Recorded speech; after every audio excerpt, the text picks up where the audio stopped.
हवावेज़ी वक़ार, अभी तक आपने बड़े अछूते और मुनफरिद और ख़ूबसूरत मौज़ूआत के ऊपर जो तमाम के तमाम मौज़ूआत अक़ाइद अहल सुन्नत के तहफ़्फ़ुज़ के ज़ामिन हैं, उन मौज़ूआत पे आपने बातें सुनी हैं। और ये चीज़ भी ज़हन में रखिए कि अच्छे अक़ीदे वाली बातें लेने के लिए अच्छों की संगत में आना चाहिए। अगर आप अपना अक़ीदा बचाना चाहते हैं तो आप बदअक़ीदा लोगों की सोहबत से बचें, बदअक़ीदा लोगों की सोहबत से अपने आप को बचाएं। इस हवाले से एक पैगाम हुज़ूर मुजद्दिद अल-फ़सानी अलैहि रहमा का मैं अर्ज़ करूँगा। चूँकि इस उर्स पाक का मकसद रूहानियत और कैफ़ो सुरूर बांटना तो है ही, लेकिन इसके साथ साथ बुनियादी मकसद जो है वो फ़िक्र मुजद्दिद अल-फ़सानी अलैहि रहमा का प्रचार है, हज़रत मुजद्दिद पाक की फ़िक्र का प्रचार है। आप फरमाते इज्तिनाबस सुहबते मुब्तदी लाज़िमस्त, कहते बदअक़ीदा बंदे की सोहबत से बचना लाजिम है। इज्तिनाबस सुहबते मुब्तदी लाज़िमस्त, बदअक़ीदा बंदे की सोहबत से बचना लाजिम है। और आगे फरमाते हैं ज़ररे सुहबते मुब्तदे फ़ौक़े ज़ररे सुहबते काफ़िरस्त। बहुत जबरदस्त जुमला है। हुज़ूर ज़ैग़ इस्लाम तशरीफ़ फरमाए, मुजद्दिद पाक ने जो जुमला इरशाद फरमाया, फरमाते हैं कि बदअक़ीदा बंदे की सोहबत का जो वबाल है, बदअक़ीदा बंदे की सोहबत का वबाल ये काफिर की सोहबत के वबाल से भी ज्यादा है। काफिर की सोहबत उतना नुकसान नहीं करेगी, नुकसान तो है ही ज़ाहिर है, लेकिन जितना नुकसान बहरूपिये जो हैं, जो बदअक़ीदगी का लिबादा ओढ़े हुए हैं, जितना नुकसान उनकी सोहबत करती है उतना नुकसान काफिर की सोहबत भी नहीं देती। आपको ये बात समझ लेनी चाहिए। हमें अपने अक़ाइद के तहफ़्फ़ुज़ के लिए अच्छों के संगत के साथ अपने आप को जोड़ना है। और हुज़ूर मुजद्दिद पाक फरमाते हैं खुब्ज़ एतिक़ाद, अक़ाइद का खराब हो जाना, अक़ाइद का बिगड़ जाना, बमुखालिफ़े मुअतक़िदात अहले सुन्नत व जमात सब में कातिलस्त। कहते अगर अक़ीदा अहले सुन्नत व जमात के अक़ीदे से बिगड़ गया तो समझिए आपने ज़हरे कातिल अपने अंदर उतार लिया, बमौते अबदी व अज़ाबे सरमदी व रसानत, जिससे बंदा अंदर से हमेशा के लिए मर जाता है। तो तहफ़्फ़ुज़ अक़ाइद के लिए आप अच्छे इस अज़ीम आस्तान से जुड़े हुए हैं। अल्लाह रब्बुल इज़्ज़त हमें इसी पे सलामत रखे और इसी पे ज़िंदगी दे। बिला ताख़ीर मुल्तमिस हूँ शेर अहले सुन्नत ज़ैग़ इस्लाम अज़ीम मुहक्किक अज़ीम आलिम दीन हज़रत अल्लामा मौलाना पीर सैयद मुफ्ती मोहम्मद मुज़फ़्फ़र हुसैन शाह साहिब आपकी खिदमत में इल्तिमास है आप तशरीफ़ लाएँ और अपने मुनफरिद उन्वान और ज़बरदस्त उन्वान के साथ हमारे कुलूब व ज़हान को मुअत्तर फरमाएं। अस्सलामु अलैकुम व रहमतुल्लाहि व बरकातुहू। रब्बि इश्रह ली सदरी व यस्सिर ली अमरी वहलुल उक़दतम मिन लिसानी यफ़क़हू क़ौली। अल्हम्दुलिल्लाह अल्हम्दुलिल्लाहिल मुब्दिइल मुईदल गनिय्यिल हमीद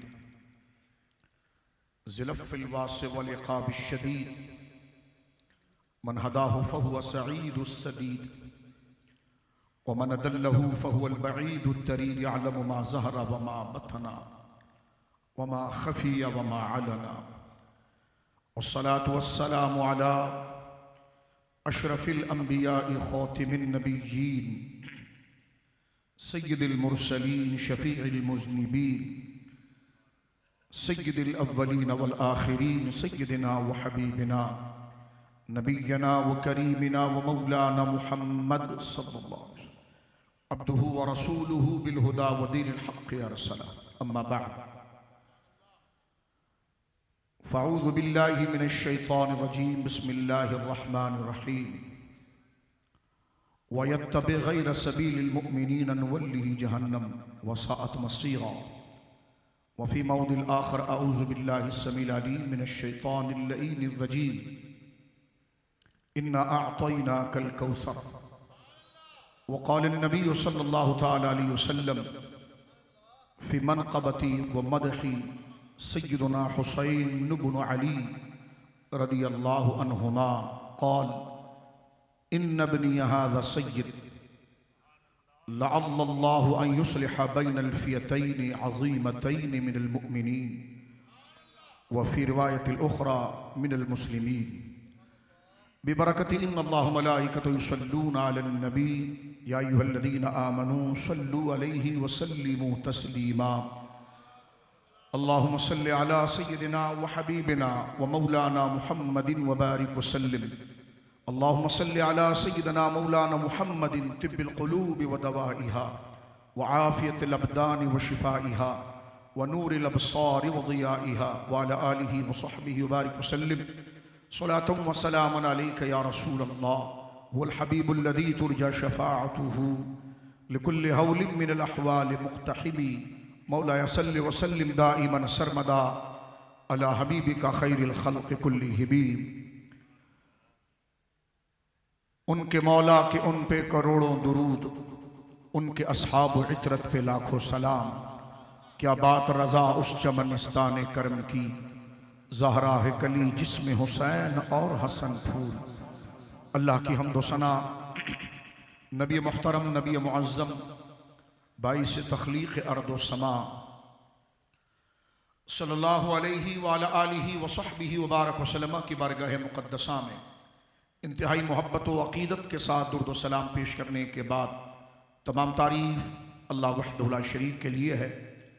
ये इल्मी नशिस्त और ये उर्स मुबारक की नशिस्त हुज़ूर शेखुल मशाइख़ ज़ुब्दतुल अत्क़िया सैयदी व सनदी मुर्शिदी सैयद जमात अली शाह साहब लासानी नव्वरल्लाहु दरीहा और आपके तमाम अकाबिर और सिलसिले के तमाम सिलसिला नसब पाक और सिलसिला शजरा तरीक़त के तमाम अकाबिर को खराज तहसीन उनकी मनक़बत बसूरत उन्वान उर्स के हर साल की तरह इस साल भी हुज़ूर पीर तरीक़त रहबर शरीयत सैयदुस सादात मुजाहिद मिल्लत मुहसिन अहल सुन्नत मुहसिन मिल्लत सैयद ज़फ़र इक़बाल शाह साहब आबिद ज़ेब सज्जादा आस्ताना आलिया नक्शबंदिया मुजद्दिदिया अलीपुर शरीफ अतालल्लाहु बक़ाअहू की क़ियादत व सियादत में अल्हम्दुलिल्लाह ये इल्मी बाएतमाद बावक़ार इज्तिमा कुरान व सुन्नत और अक़ाइद हक़्क़ा की नशर के लिए मुनक़्क़िद किया गया। अल्लाह रब्बुल आलमीन चरख़ अहल सुन्नत चरख़ मुजद्दिदियत व नक्शबंदियत पर हज़रत सैयदी पीर सैयद ज़फ़र इक़बाल शाह साहब आबिद अताल्लाहु उम्रहू का साया आतिफ़त सेहत के साथ मतानत के साथ आफ़ियत के साथ अल्लाह रब्बुल आलमीन तादेर सलामत रखे। हर साल इस उर्स की इफ़ादियत पर यह फ़कीर कुछ न कुछ आपकी खिदमत में ज़िक्र करता है और आज वक्त थोड़ा मुख्तसर है। मुझसे कबल कई ज़ी इह्तिशाम उलमाए किराम और जय्यद उलमाए किराम मुफ़क्किरीन इज़ाम ने मुतअद्दिद उन्वानात पर अपनी फ़िक्री गुफ्तगू फरमाई और इस उन्वान की तक़सीम पर मैं हज़रत क़िबला पीर साहब दामत फ़यूज़ुहुम के इल्मी ज़ौक़ व मुबारकबाद पेश करता हूँ कि आप ये आस्ताना पाक खाल खाल उन आस्तानों में से है कि जो उर्स की मकसदियत और इफ़ादियत का पूरा हक़ अदा करता है और जिस मकसद के लिए उर्स की मशरूइयत और उर्स का रिवाज, उर्स का दस्तूर, उर्स का प्रोग्राम रखा गया जाता है बिहम्दिल्लाह ताला मुकम्मल इल्मी दयानत और मुकम्मल तवाज़ुन व एतदाल से ये बात की जा सकती है कि ये आस्ताना पाक जिसकी सियादत हज़रत पीर ज़फ़र इक़बाल शाह साहब आबिद दामत फ़यूज़ुहुम फरमाते हैं, ये उर्स और मकसद उर्स को अल्हम्दुलिल्लाह जो कहा जाए कि उर्स की शरई हैसियत उसका मकसद उसका मतलब क्या होता है, तो हज़रत की सियादत में अल्हम्दुलिल्लाह अल्लाह के फ़ज़ल से कमा कहू अदा होता है, जिसका मकसद है कुरान और सुन्नत के साथ वाबस्तगी हो जाए। कशा कशा दूर दराज से लोग आएँ और अपने हंगामाए ज़िंदगी से वक्त निकाल कर, अपनी मसरूफियात से वक्त निकाल कर अपने दीन को समझने के लिए एक ऐसी पुरवकार और बाएतमाद मुस्तनद मजलिस में शरीक हो जाएं कि अगर वो तहकीक और रिसर्च और इदारों का मुँह करते तो शायद 25-25 सालों में वो इतना दरक हासिल नहीं करते जो एक उर्स के अंदर अल्हम्दुलिल्लाह मुतअद्दिद उन्वानात की मुकम्मल तहकीक इस आस्ताने से बयान की जाती है। और मैं बड़े दावे से कहता हूं कि जो तकारीर होती है उसको सिर्फ अगर लिख कर शाया किया जाए तो PhD का मकाले से कम वो सूरत नहीं होती कि जो मुकल्लद दयानत और तहकीक के साथ होती है। अल्लाह रब्बुल आलमीन हुजूर पीर साहब को सेहत व सलामती अता फरमाए। हजरत ने जो मुझे मौजू पर हुक्म फरमाया है वो थोड़ा हसास भी है, दिलचस्प भी है और उसको जानना ज़रूरी भी है। मैं इंशाअल्लाह हजरत के हुक्म की तामील में एक तालिब इल्म होने की हैसियत से पूरी कोशिश करूँगा कि जो वक्त मुख्तसर है उस दायरे के अंदर इस मौजू को बयान किया जाए। और हजरत हुजूर पीर साहब दामत बरकातुहुल आलिया का हुक्म था कि हम इमाम हसन के फ़ज़ाइल तो सुनते हैं लेकिन उनका दौर खिलाफत कैसा गुजरा है और उसके हवाले से बेशुमार गलतफहमियाँ भी हैं। तो अहले सुन्नत का तहकीकी मनहज क्या है और उसकी सही रुख और ताबीर क्या है और मौजूदा दौर के अंदर हर मुसलमान को आपके दौर खिलाफत को समझना यकीनन ज़रूरी है।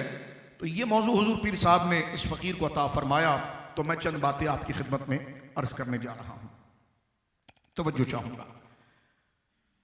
सरकार मौला इमाम हसन मुज्तबा, यकीनन उनके कमालात तो पूरी रात भी अगर हम बयान करें तो हमारी ज़ुबान थक सकती है और कलम में स्याही खुश्क हो सकती है, लेकिन सरकार इमाम मौला इमाम हसन मुज्तबा को अल्लाह रब्बुल आलमीन ने निस्बत रसूल और निस्बत ज़हरा पाक सलावतुल्लाह अलैहा से वो उरूज अता फरमाया है कि ये ताल्ली नहीं, बनावट नहीं, खिताबत का जोश नहीं, एक रात भी अगर हम बैठ कर बयान करें तो उनके कमालात का इहाता नहीं हो सकता। तो आपके फ़ज़ाइल हज़रत मौला इमाम हुसैन इमाम हसन पाक की फजीलत ये कम है कि वो रसूलुल्लाह के शहजादे हैं। इस फजीलत पर कौन उस मकाम को पहुंच सकता है कि वो सरकार मौला मुर्तज़ा शेर खुदा और सैयदा ज़हरा पाक के शहजादा अकबर हैं। और मुझे बताइए मौला इमाम हसन की मनक़बत का कौन अंदाज़ा लगा सकता है कि जो हुसैन इब्न अली का पीर हो और अपने बाप का जानशीन हो और मौला मुर्तज़ा का खलीफा बिला फसल हो। तो मुझे बताइए ये उरूज और एतमाद और बुजुर्गी जो सरकार मौला इमाम हसन को अता हुई है, इसके एक एक सबक को अगर हम बयान करें तो मैं कहता हूं कि तवील नशिस्त भी इसका इहाता नहीं कर सकती। खुद सैयदा ज़हरा पाक का यह जुमला मुस्नद इमाम अहमद में मौजूद है। सुन लीजिए आपकी अम्मी जान अपने शहजादे के बारे में क्या कहती हैं। सैयदा खातून जन्नत सैयदतुन निसाई अहलुल जन्ना सैयदा फातिमा ज़हरा सलवातुल्लाह अला अबीहा व अला बालिहा व अलैहा अपने शहजादे के बारे में फरमाती है कि लैसा बिशबीहिन अली शबीहुम बिन नबी, मेरा बेटा अली की तरह नहीं दिखता है, मेरे वालिद नबी की तरह दिखता है। यही जुमला बुखारी शरीफ के अंदर हजरत अबू बकर सिद्दीक का है, जो सैयदना अबू बकर सिद्दीक को देखकर आपने फरमाया था। और बुखारी शरीफ फ़ज़ाइल मनाक़िब के अंदर अहले बैत में मौजूद है कि जिस वक्त हजरत अबू बकर सिद्दीक मसनद खिलाफत पर जलवगर हुए इजमाई एतबार से और आप नमाज असर पढ़ा कर बाहर आ रहे थे, मौला मुर्तज़ा के हाथ में हाथ था, सामने देख रहे हैं कि इमाम हसन मुज्तबा बच्चों के साथ खेल रहे हैं। हजरत अबू बकर सिद्दीक ने आपको उठाकर अपने कंधे पर बिठाया और वहां पर यह इरशाद फरमाया था कि अली ये तुम्हारी तरह नहीं दिखता है, ये रसूलुल्लाह की तरह दिखता है। ये जुमला हजरत सैयदना अबू बकर सिद्दीक का है। मुस्लिम इमाम अहमद में यही जुमला सैयदा ज़हरा पाक का है कि जो अपने शहजादे हजरत इमाम हसन मुज्तबा के लिए सैयदा ज़हरा पाक बयान करती हैं। जामे तिर्मिज़ी में आ जाइए, मौके की तरफ आगे बढ़ने से पहले जामे तिर्मिज़ी शरीफ में आगे आइए। हजरत सरकार शेर खुदा मौला मुर्तज़ा रज़ी अल्लाह ताला अन्हु हुजूर सैयद आलम के शमाइल, हुजूर कैसे दिखते थे, सरकार का सरापा कैसा था, सरकार का बदन मुबारक कैसा था, सरकार का कद कैसा था, आंखें कैसी थी, बीनी मुबारक, नाक शरीफ कैसी थी, लबहाए मुबारक कैसे थे, रीश मुबारक कैसी थी, चश्माने करम कैसी थी, दस्ते मुबारक कैसा था, सरापा कैसा था, कफे पा कैसा था। जिन ये अहादीस और इल्म हदीस और इल्म सीरत के अंदर एक बुजुर्ग तरीन मौजू है, क्योंकि नबी का वजूद ही नबी की नबूवत की दलील होता है। तो जिन आइम्माए सहाबा ने हुजूर सैयद आलम के सरापे को बयान किया, उनमें एक ऊंचा नाम सरकार मौला शेर खुदा रज़ी अल्लाह ताला की जात का आता है कि आप रसूलुल्लाह के शमाइल को बयान करने वालों में सफ़े अव्वल में नजर आते हैं। आप हजरत सरकार मौला मुर्तजा शेर खुदा रज़ी अल्लाह तआला क्या बात करते हैं, तवज्जो कीजिएगा। और जो बातें मौजू की तरफ लेकर चल रहे हैं, जामे तिर्मिज़ी में मौजूद है, अपने दोनों शहजादों की शान हजरत मौला मुर्तजा ने यह बयान फरमाई कि अल हसन व अशबा बि रसूलिल्लाह सल्लल्लाहु अलैहि वसल्लम मा बैन सद्र इला रास वल हुसैन व अशबा बि रसूलिल्लाह सल्लल्लाहु अलैहि वसल्लम मा यकून अस्फला मिन ज़ालिक औ कमा क़ाल। फरमाया कि मेरा बेटा हसन जो है, मौला मुर्तजा कहते हैं, अल हसन व अशबा बि रसूलिल्लाह सल्लल्लाहु अलैहि वसल्लम मा बैन सद्र इला रास, सीने से लेकर चेहरे तक मेरा बेटा हसन हू बहू रसूलुल्लाह की तरह है। वल हुसैन अशबा बि रसूलिल्लाह सल्लल्लाहु अलैहि वसल्लम मा काना अस्फला मिन ज़ालिक, और हुसैन जो है वो सीने से लेकर पांव तक हू बहू जनाब रसूल करीम सल्लल्लाहु अलैहि वसल्लम के मुशाबे हैं। ये वो फजाइल के मैंने 2-3 उन्वान आपकी खिदमत में जिक्र किए हैं। अब आगे बढ़ना चाहते हैं कि हजरत अहम तरीन बात आपकी खिदमत में रखने जा रहे हैं कि फ़ज़ाइल के लिए तो मैंने अर्ज़ किया कि पूरी रात भी बयान करें तो ज़ुबानें थक सकती हैं, आपके मनाक़िब और फ़ज़ाइल ख़त्म नहीं हो सकते।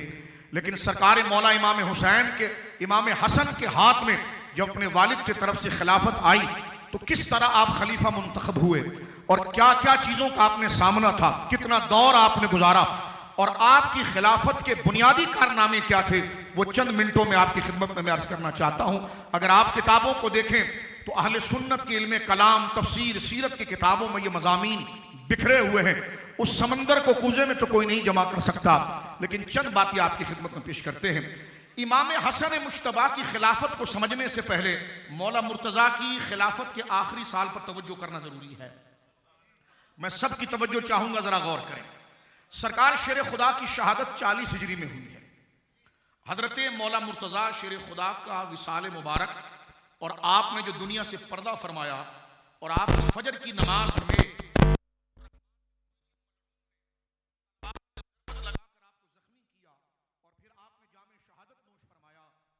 कौन सा साल था याद कर लीजिए।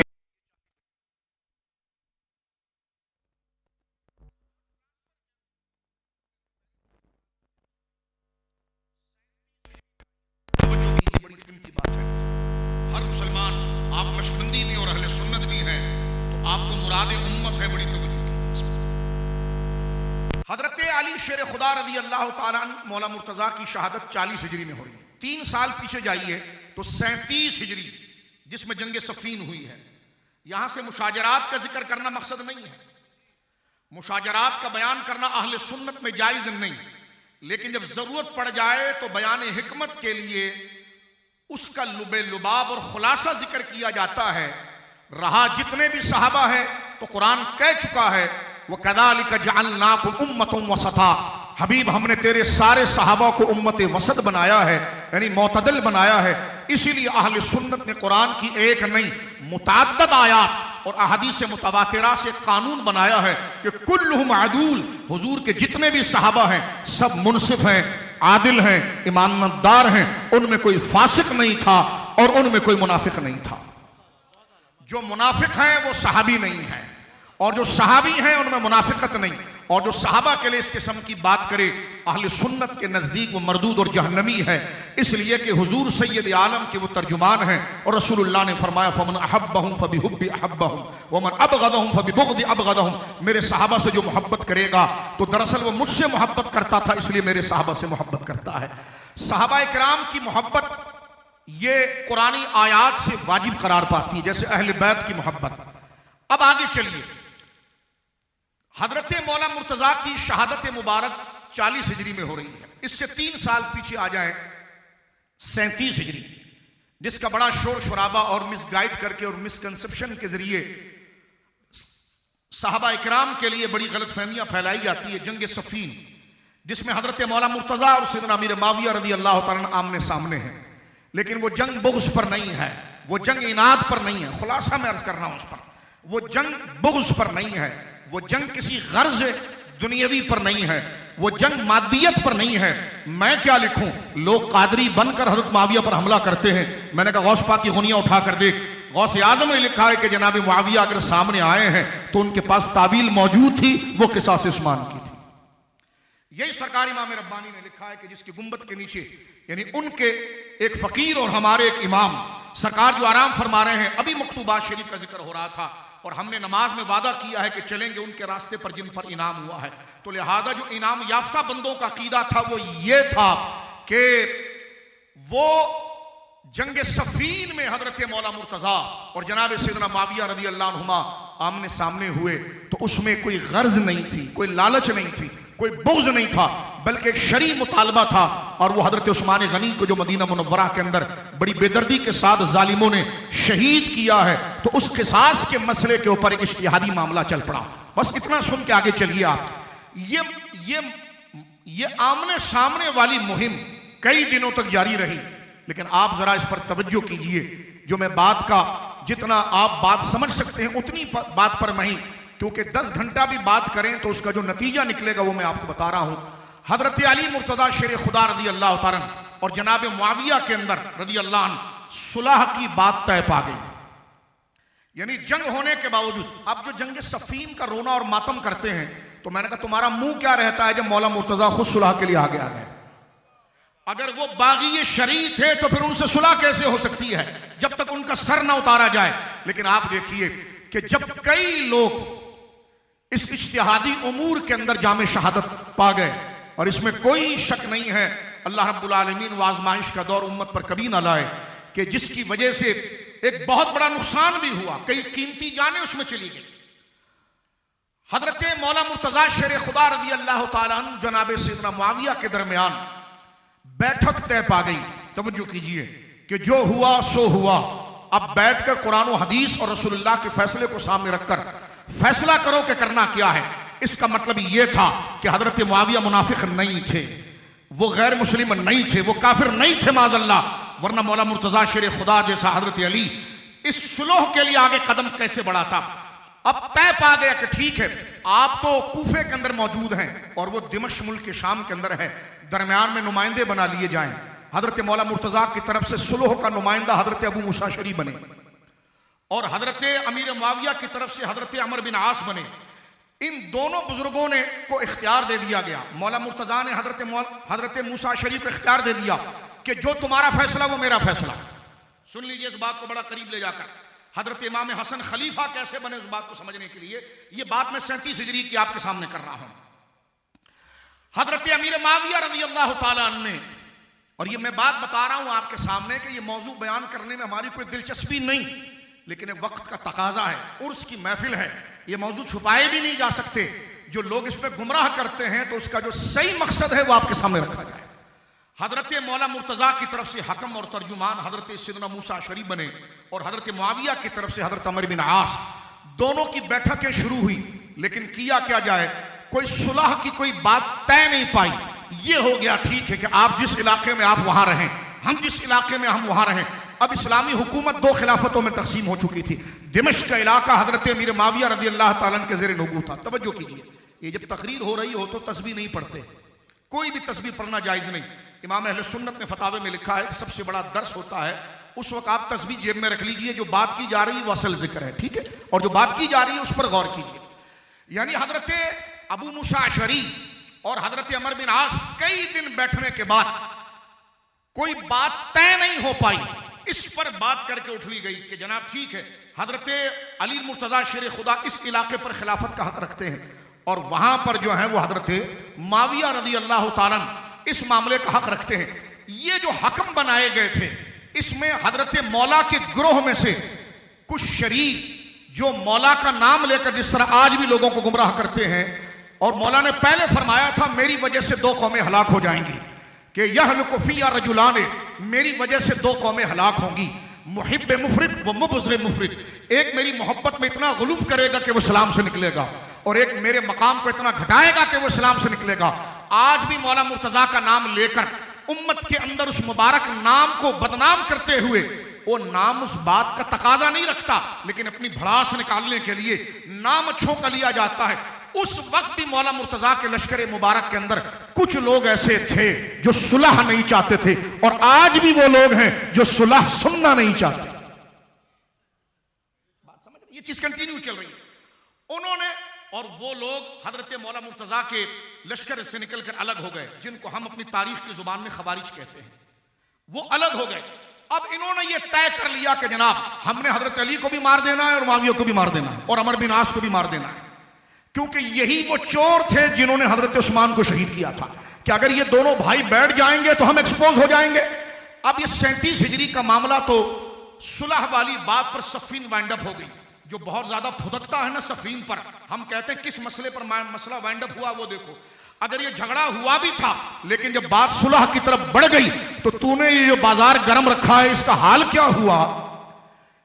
अगर ये ऐसी चीज थी कि जनाब ये कभी निपटनी नहीं चाहिए थी और हजरत मुआविया के दिलो दिमाग में माज़अल्लाह अगर इस्लामी शऊर नहीं था और बकौल तुम्हारे के मुनाफिकत थी तो मौला मुर्तजा ने उनसे सुलह की हामी क्यों भरी। हजरत मुआविया से सुलह की हामी सिर्फ इमाम हसन ने नहीं भरी, पहले आपके वालिद हजरत मौला मुर्तजा शेर खुदा ने भरी। अब आप देखिए, लेकिन खवारिज उम्मत में सुलह नहीं चाहते थे और वो हजरत अली की जान के दर पर हुए। तो ठीक 38 हिजरी इसके बाद दौमतुल जुंदुल के मकाम पर, जो हरूरा के मकाम पर मौला मुर्तजा रुके हुए थे और वहां पर एक घुमसान किस्म की जंग हुई खवारिज के साथ और वहां पर खारजियों के जो फितने थे कि वो हजरत मौला मुर्तजा की यानी हजरत मौला ने अपनी तरफ से जनाब मुआविया से सुलह के लिए हजरत अबू मूसा अशरी को हकम बनाया है, तो उन्होंने कहा कि अली माज़अल्लाह काफिर हो गए, अलियाज़ुबिल्लाह, वो दीन से निकल गए कि उन्होंने अल्लाह के हकम होने के बाद किसी बंदे को हकम कैसे बनाया। इस पर मौला मुर्तजा शेर खुदा रज़ी अल्लाह ताला अन्हु ने और हजरत अब्दुल्लाह इब्न अब्बास ने उनकी तरफ से मुनाजरा फरमाया और उसके बाद क़िताल का हुक्म हुआ। हरूरा के मकाम पर एक जबरदस्त किस्म की जंग हुई जिसमें 80% खवारिज का काम उतार दिया गया और उनको सफ़ाए हद्दी से मिटा दिया गया।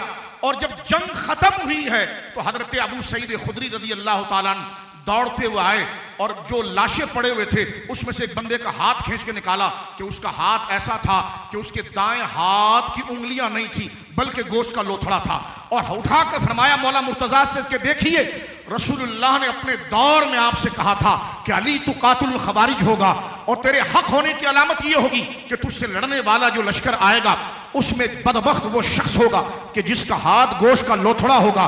फरमाया हुजूर ने कब फरमाया था, और ये बंदा आप देखिए कि जिसके हाथ की उंगलियां नहीं है और गोश्त का लोथड़ा है। ये तो 38 हिजरी थी।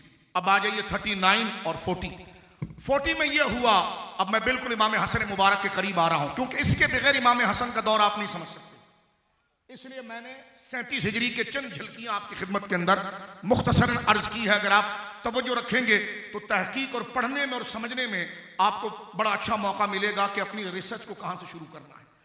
तो जंगी सफीन 37 से अब आप देखिए मौला मुर्तजा को शहीद करने के लिए और जनाब अमीर मुआविया को शहीद करने के लिए खारजियों ने टीमें तकसीम कर दी थी।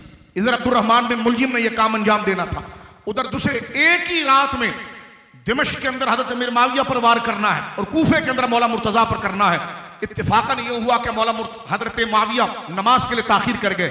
एक ये हुआ कि वो आए लेकिन जब उन पर जरबत लगी तो वो जख्मी हुए और बच गए। लेकिन हजरत मौला मुर्तजा पर अब्दुर्रहमान बिन मुलजिम मलऊन ने इतनी सख्त जरबत लगाई थी, अल्लाह अकबर, कि वो जब आप पर उसने तलवार का वार किया कनपट्टी पर तो आपका पूरा बदन खून से नहा गया था और लहूलुहान हो गए थे। आपने अपने शहजादे हसन से कहा अगर मैं दुनिया से चला गया तो मेरे बदले में अब्दुर्रहमान बिन मुलजिम को किसास में कत्ल कर दिया जाए और इसको इस वक्त गिरफ्तार करें आप, और फरमा अगर मैं बच गया तो मैं आकर खुद इसके बारे में फैसला करूंगा। हजरत मौला मुर्तजा की शहादत 40 हिजरी के अंदर हो जाती है। अब्दुर्रहमान बिन मुलजिम को किसास के अंदर उसका सफाया कर दिया जाता है। अब कौन रहा पीछे, इधर एक जुमला जरा सुनिएगा। मौला मुर्तजा रज़ी अल्लाह ताला अभी शहादत और अपनी रूह अल्लाह के हवाले करने जा रहे हैं, उससे समझ लीजिए थोड़ी देर पहले एक बहुत बड़ा मजमा मुहिब्बान अहले बैत हजरत मौला के पास गया, क्योंकि इतना बड़ा सदमा हजरत अली उस दौर के अंदर सबसे कीमती और सबसे अफजल शख्सियत थे। अगर आपके साथ खारजियों ने यह कर दिया है तो आने वाली उम्मत तक कुरान कैसे बचेगा, दीन कैसे बचेगा, आपका नुमाइंदा कौन बनेगा।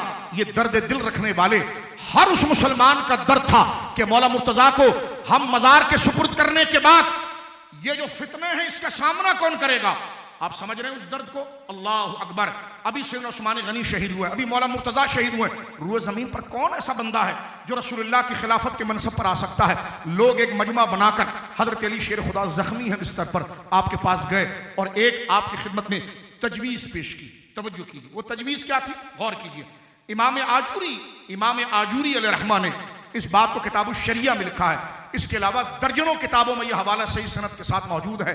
वो लोग आकर हजरत मौला मुर्तज़ा से कहने लगे, जब आप बिल्कुल जख्मी हैं और आपकी सांसें मुबारक बज़ाहिर आखिरी चल रही हैं, तो उन्होंने कहा इस्तखलिफ अलैना, आप दुनिया से रुखसत होने से पहले हम पर कोई खलीफे का नाम बता दें, अपना नाम, अपने नाइब अपनी जिंदगी में आप मुंतखब कर जाएं, क्योंकि आपके बाद आपके इस मनसब को संभालेगा कौन, और उम्मत ये जो भेड़ की तरह बिखर चुकी है इसको मुश्तमे कौन करेगा। लिहाजा इस्तखलिफ अलैना, हम पर आप कोई खलीफा बनाइए।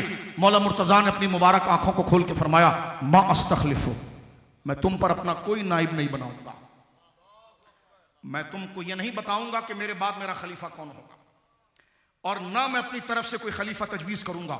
फिर अपनी आंखों को बंद करके दोबारा मोहब्बत से खोल के फरमाया, वलाकिन, एक बात लेकिन ये कहूंगा तुमसे, वलाकिन युरीदुल्लाहु बिहादिहिल उम्मा खैरा, अगर खुदा ने इस उम्मत को बचाने का इरादा रखा है और अब भी इतनी बड़ी गुस्ताखी और बेअदबी के बाद भी अल्लाह रब्बुल आलमीन इस उम्मत के साथ खैर का इरादा करता है, तो फरमाया सयजमउहुम अला खैरिहिम, तो मुझसे मत पूछो, खुदा खुद मेरे जाने के बाद तुम में जो सबसे अफजल है उस पर तुम्हें जमा करेगा। कैसे? कमा जमाअहुम बाद नबीहिम अला खैरिहिम, जिस तरह जब हमारे नबी मजार में गए थे तो जो हम में सबसे अफजल था हमें उस पर जमा कर दिया था, जो हम में सबसे अफजल था। इधर से हजरत अबू बकर सिद्दीक के मामले में अब खामखा ढोल पीटने वाले खामोश हो जाने चाहते हैं कि जनाब मौला अली के बेटे हो तो मौला अली की बात मानो।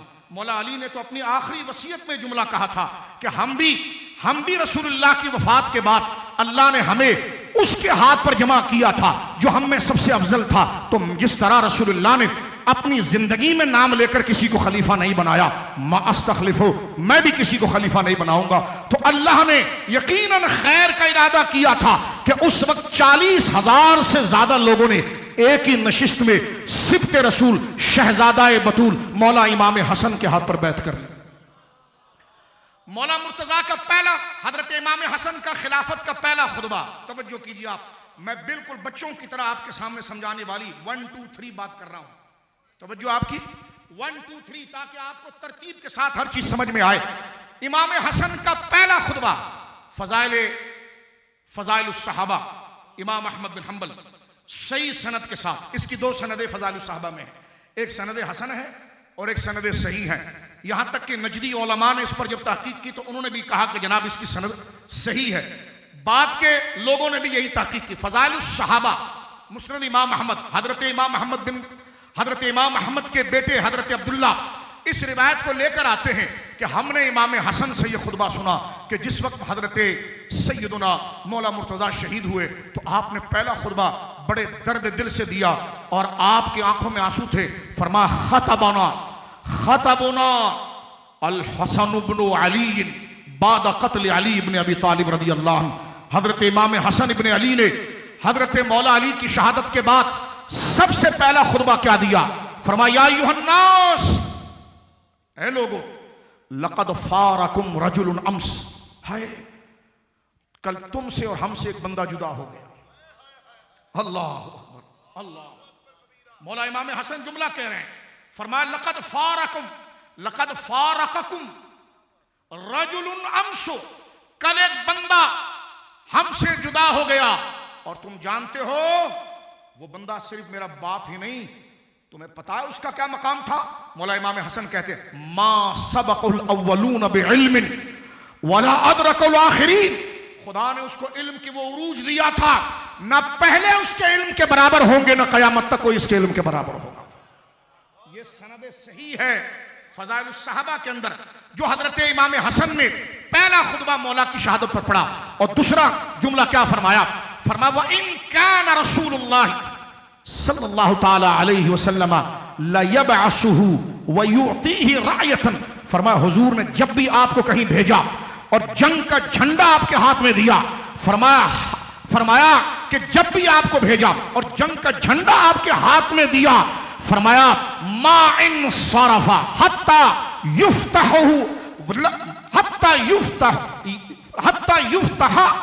लहू, यहां तक कि रसूलुल्लाह ने जब भी मेरे वालिद को कहीं भेजा और जंग का झंडा उनके हाथ में दिया, वो कभी खाली हाथ ना लौटे जब तक कि उन्होंने फतह और कामयाबी को अपने दस्तों के अंदर और अपनी मुट्ठी के अंदर जमा ना कर लिया हो। यह हजरत इमाम हसन का पहला खुतबा था। इसके बाद की सूरत हाल देखें।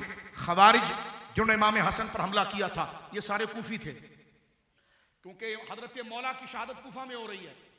तवज्जो है आपकी। नुरुल्लाह शोस्त्री की मजालिसुल मोमिनीन देखी जा सकती है इस पर कि कूफा की अहमियत क्या है, लेकिन मैं इशारतन आपके सामने बात कर रहा हूं, वक्त मुख्तसर है, बात समझिए। वो कूफी थे। कहा जाता है अबू हनीफा अगर कूफी बने तो उसको दलील देनी पड़ेगी, कूफा तो हमारा मरकज है। तो मैंने कहा हम भी यही कह रहे हैं, मौला मुर्तजा को सियालकोट में नहीं शहीद किया गया, कूफे में किया गया। तो तुम बताओ कातिल कौन थे? कुछ इशारा समझे मेरा आप? कूफे में हजरत मौला की शहादत हुई है और हजरत इमाम हसन की ताक में भी वो रहे। अब मैं खतरनाक मौजू की तरफ दाखिल हो रहा हूं। उन्होंने कहा हसन खलीफा तो बन गया, लेकिन हसन की तबीयत में नरमी है, वो हमारे दिमाग से काम नहीं करेगा, क्योंकि उनका दिमाग, क्योंकि वो यहूदी फिक्र के लोग थे। वो चाहते थे कि तलवार उठाओ और मुसलमानों को जेर जबर कर दो, मार डालो, ताकि वो कुव्वत और शोहरत जो हमसे खैबर में छीनी गई है वो किसी तरीके से मुसलमानों की पामाली हो और उनकी गर्दनों को काट दिया जाए। लेकिन अल्लाह ने इस उम्मत की भलाई के लिए इस उम्मत को इमाम हसन जैसा शहजादा अता फरमाया। इमाम हसन अभी मौला अली की शहादत हुई है, जनाब मुआविया ने खुतूत के जरिए इमाम हसन से राब्ते बढ़ाए और यह बात की कि मैं आपके साथ बैठना चाहता हूं जैसे आपके वालिद के साथ बैठना चाहता था। और इमाम हसन रज़ी अल्लाह तआला अन्हु का दिल खुद सुलह की जानिब था। ये मैं आपके सामने कोई और मौजू नहीं बयान कर रहा, आपके दौरे खिलाफत की जो बुनियादी चीज़ है वो बयान कर रहा हूँ, क्योंकि मौजू मेरा ये है और इसके अलावा मैं कोई और बात नहीं कर सकता। किसी को अगर बुरी लग रही है तो इसलिए मैंने बात को पहले वाज़ेह कर दिया था कि मेरा मौजू यही है, और जब मेरा मौजू ये है तो फिर दयानत के अंदर आपको ये समझ में सुनना चाहिए। इमाम हसन मुश्तबा रज़ी अल्लाह तआला पर हमला आपकी बैत के चंद दिन के बाद हुआ। इमाम हसन नमाज पढ़ रहे थे, एक खारजी कूफी खंजर लेकर आया और उसने इमाम हसन की कमर पर वार करना चाहा, लेकिन वो खंजर आपकी कमर के नीचे जाकर लगा और बड़े शदीद अंदाज में इमाम हसन जख्मी हुए। उस बंदे को पकड़ लिया गया, वो बंदा भी कूफी था, यानी वो इमाम हसन को कत्ल करना चाहता था। तो इमाम हसन का शक बिल्कुल दुरुस्त होता चला गया कि कूफियों के साथ जुड़ना उम्मत की बर्बादी है, मुआविया के साथ मिलने में उम्मत की आबादी है। इसीलिए हजरत इमाम हसन मुश्तबा रज़ी अल्लाह तआला ने उसी वक्त ही हजरत मुआविया के साथ अपने रवाबित शुरू कर दिए थे। लेकिन कूफियों का, मेरे दोस्तों बुजुर्गों, ये बड़ा इसरार था कि मुसलमान मैदानों में निकले और एक दूसरे के सामने आए और एक दूसरे की गर्दनें गिराएं। मैं यहां पर एक बात मजीद अर्ज कर देता हूं। इमाम हसन के दौर में चंद लोग बड़े कीमती थे। एक तो आपके भाई इमाम हुसैन, ठीक है जी, दूसरे साद बिन उबादा के बेटे कैस बिन साद बिन उबादा खदरजी, दो, हजरत अब्दुल्ला इब्न अब्बास के बेटे उबैदुल्ला इब्न अब्बास, तीन, इमाम हजरत जाफर तैयार मौला मुर्तजा के बड़े भाई, उनके शहजादे अब्दुल्ला बिन जाफर, ये तीन, इनको इमाम हसन ने बुलाया और अभी आपने बैत ली है। ये बात अगर जिसको इल्म की हवा लगी होना वो इस बात का इनकार कभी नहीं कर सकता। मेरी आदत नहीं कि दावे और डींगे और चैलेंज करने की, लेकिन मैं बात कर रहा हूं जिसको इल्म की हवा लगी हो, पूरी दुनिया इस वक्त सुन रही है। सबसे पहले हजरत सैयदुना इमाम हसन मुश्तबा ने हजरत अब्दुल्ला बिन जाफर को, यानी अपने ताया के बेटे को, और उबैदुल्ला बिन अब्बास को बुलाया कि देखो कूफियों की शरारत और खारिजियों की शरारत बाज नहीं आई, इन्होंने मुझ पर भी वार किया है। तो कहा आपका क्या इरादा है? कहा मेरा यह इरादा है कि मैं मुआविया के साथ नशिस्त करूं, क्योंकि ये तो मुनाफिक है, वो सहाबी है। और ये सैयदों को सुन लेना चाहिए और ये उम्मत को सुन लेना चाहिए कि जो इमाम हसन की रजा है वही तुम्हारी रजा होनी चाहिए। तुम्हें अलग से घोड़ा निकालने की जरूरत नहीं है, तुम वही करो जो अहले बैत के नाम पर कर रहे हो। इमाम हसन मुश्तबा ने अपने भाई इमाम हुसैन को बुलाया। इमाम हुसैन ने शुरू में तो इस बात का इनकार किया और फरमाया अभी वालिद को मजार में रखा गया है और आप जनाब मुआविया से सुलह की बात कर रहे हैं। उस पर हजरत इमाम हसन ने कुछ जलाल फरमाया और ये जो दो गवाह पहले से तैयार थे, उबैदुल्लाह बिन अब्बास और अब्दुल्ला बिन जाफर, इनके ईमा पर और हजरत इमाम हसन के इसरार पर और समझाने पर इमाम हुसैन भी इस बात को मान गए कि हाँ मुआविया के साथ सुलह होनी चाहिए। यह खिलाफत के साथ पहला वाकया होने जा रहा है, हजरत इमाम हसन की खिलाफत। और ये सुन लीजिए, ये वो दौर मुबारका है जिसको रसूलुल्लाह ने अपनी खिलाफत करार दिया है। इमाम बैहकी ने अल एतिकाद के अंदर, फज़ाइल सहाबा के अंदर, मुस्तदरक के अंदर, हदीसों की हजारहा किताबों के अंदर ये जुमला मौजूद है। रसूलुल्लाह ने फरमाया अल खिलाफत फी उम्मती सलासून शहरा, मेरी उम्मत में सलासून, फरमाया कि अल खिलाफत फी उम्मती सलासून सना, फरमाया मेरी उम्मत में खिलाफत 30 साल तक रहेगी। व बादहु मुल्क, उसके बाद बादशाहत आएगी। हजरत शेख अब्दुल हक मुहद्दिस देलवी रहमतुल्लाह अलैह ने अशरतुल लम्हात में बड़ी जबरदस्त तरतीब दी है। फरमाया देखो हुजूर ने फरमाया मेरे बाद खिलाफत अला मिनहाजिन नबुवा, तहकीक तबलीग दावत की सूरत में 30 साल तक बाकी रहेगी। तो फरमाते हैं देखो हजरत अबू बकर सिद्दीक की खिलाफत कितनी, 2 साल, 2 साल 4 महीने, एक रिवायत है 2 साल 3 महीने। हजरत उमर की खिलाफत कितनी, 10 साल 6 महीने। हजरत उस्मान की खिलाफत कितनी, 12 साल। हजरत मौला मुर्तजा की खिलाफत कितनी, 4 साल 9 महीने। इन तमाम को अगर काउंट करते हैं तो हजरत इमाम हसन को जो खिलाफत का दौर मिला है वो 6 महीने का मिला है और इस 6 महीने के साथ ये 30 साल पूरे हो जाते।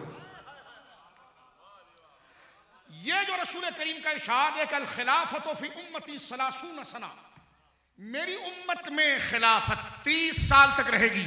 और इधर सरकार ताजदार गोरड़ा का मैं एक मसला आपकी खिदमत में अर्ज करूं, तवज्जो रखिए। दर्जनों किताबें आपके सामने पढ़ी जा रही है, अपने जहन को हाजिर रखिए। हजरत ताजदार गोरड़ा, फाताह कादियानियत, हजरत सैयदी व सनदी कुतुब वक्त पीर महली शाह साहब रज़ी अल्लाह अन्हु ने तस्फिया मा बैन सुन्नी व शिया में शाह वलीउल्लाह साहब के हवाले पर एतबार करते हुए कहा यह जो खिलाफत है ना 30 साल की, तवज्जो है आपकी। यहां पर एक मसला आपकी खिदमत में अर्ज कर रहा हूं। जब हजरत इमाम हसन ने खिलाफत जनाब मुआविया को दी तो अफजल तो इमाम हसन है, लेकिन बाद में खलीफा कौन बन गए, हजरत मुआविया। तो यहां से कानून लिखा कि अफजल के होते हुए मफजूल खलीफा बन सकता है। अब इस कायदे को उठाकर कुछ लोग ले जाते हैं, शुरू में कुछ इल्मी बात हो रही है लेकिन समझने की कोशिश की है कि मौला अली मौजूद थे तो अबू बकर भी खलीफा बने, तो ये हुआ अफजल और मफजूल वाला माना। लेकिन मैं इस पर लंबी बात नहीं करता। अहले सुन्नत के तर्जुमान सैयदुस सादात औलाद सरकार गौसे आजम हजरत ताजदार गोलड़ा लिखते हैं, फरमाया 30 साल के बाद वाली खिलाफत में अफजल और मफजूल वाला मसला चलेगा, लेकिन ये 30 साल के दौर में जो पहले आएगा उसके लिए लाजिम है कि वो बाद वाले से अफजल हो। लिहाजा इस हवाले को हजरत अबू बकर की खिलाफत पर कियास नहीं किया जा सकता। ताजदार गोलड़ा कहते हैं 30 साल वाली खिलाफत जो है, जो हजरत अबू बकर से शुरू हो रही है और इमाम हसन पर खत्म हो रही है, ये 5 जो खलीफा हैं इनमें पहले आने के लिए अफजलियत शर्त है। इसके बाद का दौर क़यामत तक आ जाए उसमें मफजूल अफजल के होने के बावजूद खलीफा बन सकता है। मेरे दोस्तों बुजुर्गों आप तवज्जो कीजिए, शेख मुहक्किक ने भी इसकी तरतीब बयान की है, अल्लामा इब्न हजर हैसमी ने सवाइक में भी बयान की है, मुल्ला अली कारी ने भी बयान की है और दर्जनों किताबों में मौजूद है कि हजरत अबू बकर सिद्दीक के 2 साल 3 महीने और एक रिवायत 2 साल 4 महीने खिलाफत के, हजरत उमर के 10 साल 6 महीने, हजरत उस्मान के 12 साल, हजरत मौला मुर्तजा के 4 साल 9 महीने। इसको इकट्ठा करते हैं तो जिस वक्त हजरत इमाम हसन खिलाफत पर आए हैं और जिस वक्त अपनी खिलाफत से दस्तबरदार होकर आपने खिलाफत हवाले कर दी जनाब मुआविया के और उनके हाथ पर आपने भी बैत की, हजरत सैयदुना हुसैन पाक ने भी हजरत मुआविया के हाथ पर बैत की, हजरत कैस बिन साद बिन उबादा खदरजी ने भी बैत की, उबैदुल्लाह बिन अब्बास ने भी बैत की, अब्दुल्ला बिन जाफर ने भी बैत की, सारे बनु हाशिम ने हजरत अमीर माविया के हाथ पर बैत कर ली इमाम हसन के हुक्म पर। और ये वो वक्त था जब 6 महीने मुकम्मल हो रहे थे और वो खिलाफत का वादा जो रसूलुल्लाह ने फरमाया था कि मेरे बाद खिलाफत मिनहाज अल नबुव्वा वो पूरी 30 साल रहेगी, ये उस वक्त मुकम्मल हो रही है जिस वक्त आप खिलाफत ट्रांसफर कर रहे हैं हजरत मुआविया को। और ये भी जरा सुनिए, ऐसा यकीनन जिस वक्त एक बड़ा मोहब्बत वाली बात आपकी खिदमत में अर्ज करना चाहता हूं जो थोड़ा सा वक्त है, जिस वक्त हजरत इमाम हसन ने, क्योंकि मैं थोड़ा आगे चलकर पीछे आकर बात इसलिए कर रहा हूं ताकि जो कनेक्शन है उसको आप समझिए, फिर हम दोबारा मौजू की तरफ आते हैं। हजरत इमाम हसन मुज्तबा रदी अल्लाह ताला अन्हु ने जब जनाब मुआविया को खिलाफत दी, सुलह की और बयात की, यकीनन ये बड़ी करामत की बात है, लेकिन ये बाकायदा शेड्यूल में नहीं था कि अभी 6 महीना पूरा हो रहा है या कल पूरा होगा। ये हुजूर का मौजज़ा जाहिर हुआ, ये गैर इरादी तौर पर सब काम हुए, लेकिन जब हुए तो तारीख वही बनी जो रसूलुल्लाह ने फरमाई। इसीलिए उलमा ने लिखा कि ये नहीं था कि 4 दिन के बाद वो 6 महीने पूरे होने वाले हैं, नहीं, तो हम अभी से क्यों आपकी बैत करें, 4 दिन इंतजार करेंगे ताकि वो 30 साल पूरे हो जाएं। ऐसा कोई कंफर्म शेड्यूल और गोया कि तयशुदा अमर नहीं था।